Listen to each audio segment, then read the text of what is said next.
Assalamualaikum warahmatullahi wabarakatuh. Perkenalkan, nama saya Dimas Satria Nugraha, NPI 1419900-203 dari Universitas 17 Agustus 1945 Surabaya. Kali ini saya akan menjelaskan tentang firewall. Firewall adalah sistem atau perangkat yang mengizinkan lalu lintas jaringan yang aman untuk melaluinya dan mencegah lalu lintas jaringan yang tidak aman. Umumnya, tembok api yang diterapkan pada sebuah mesin untuk berjalan melalui gerbang atau gateway antara jaringan lokal dan jaringan lainnya. Istilah firewall menjadi istilah lazim yaitu sistem ini mengatur komunikasi antara dua jaringan yang berbeda. Nah, mengingat sekarang banyak pembisnis atau pengusaha yang membutuhkan banyak akses internet untuk melancarkan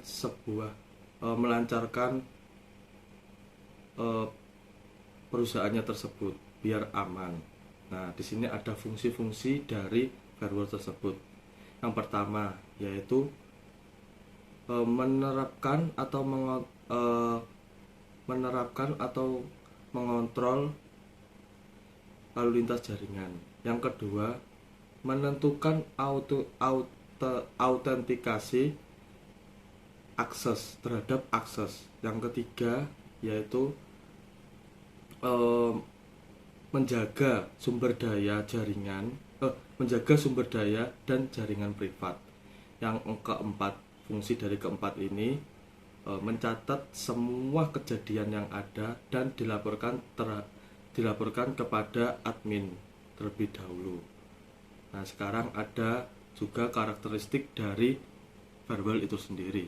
Pertama, karakteristiknya adalah semua kegiatan di dalam atau di luar atau keluar ke dalam harus melalui firewall terlebih dahulu. Kemudian yang kedua yaitu semua jaringan harus ternilai atau terdaftar pada firewall tersebut. Yang ketiga, karakteristiknya firewall itu harus aman dan kuat.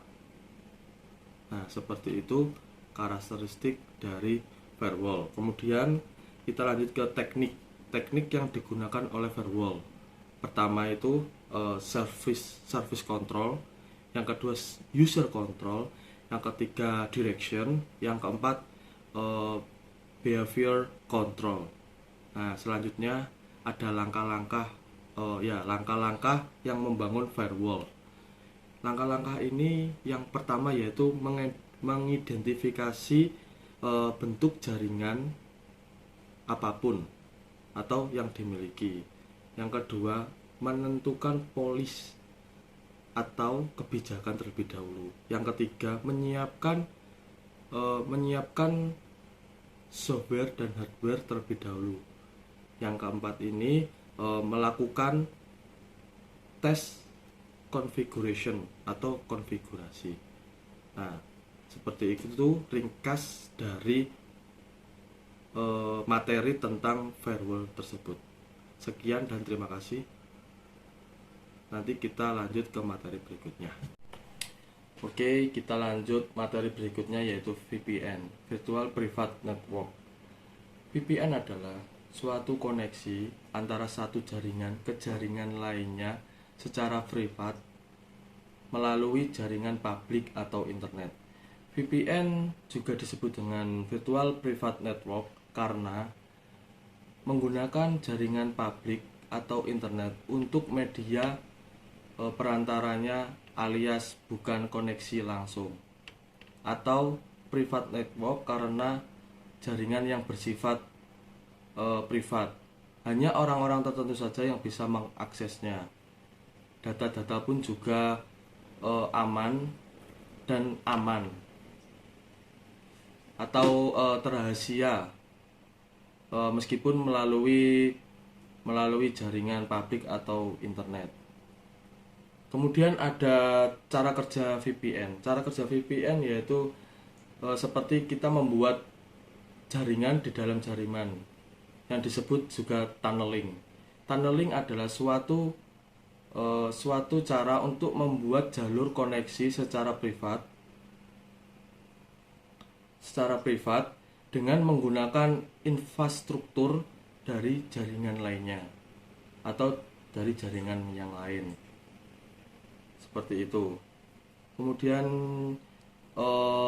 VPN juga membutuhkan server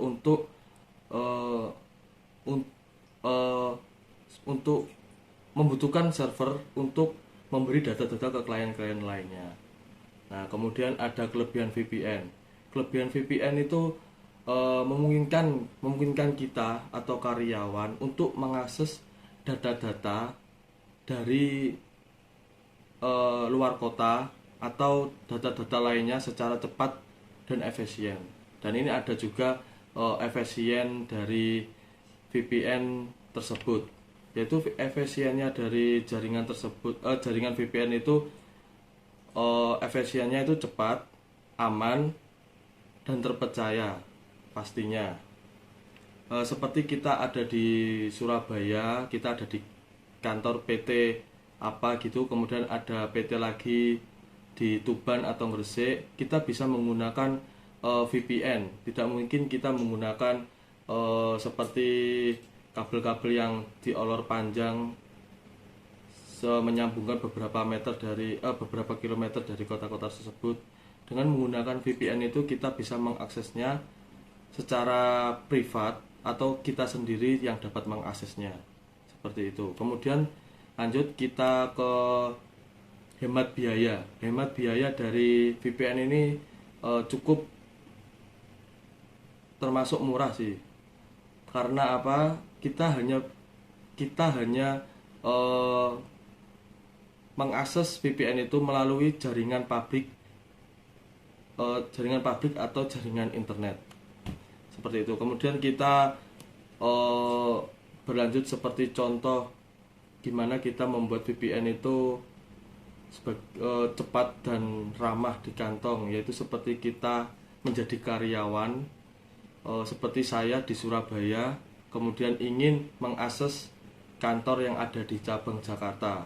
Kita bisa menggunakan VPN atau server yang ada di Jakarta untuk mengakses data-data di sana untuk kita sendiri dan kita kerjakan. Kemudian setelah selesai kita bisa mengirimkan data tersebut melalui jaringan publik atau internet untuk dikirimkan ke Jakarta, dan jaringan tersebut tetap aman dan terpercaya, tidak akan bisa dicuri orang lain. Seperti itu. Terima kasih penjelasan atau materi saya VPN kali ini. Jika salah kata, saya mohon maaf. Terima kasih. Waalaikumsalam. Wassalamualaikum warahmatullahi wabarakatuh.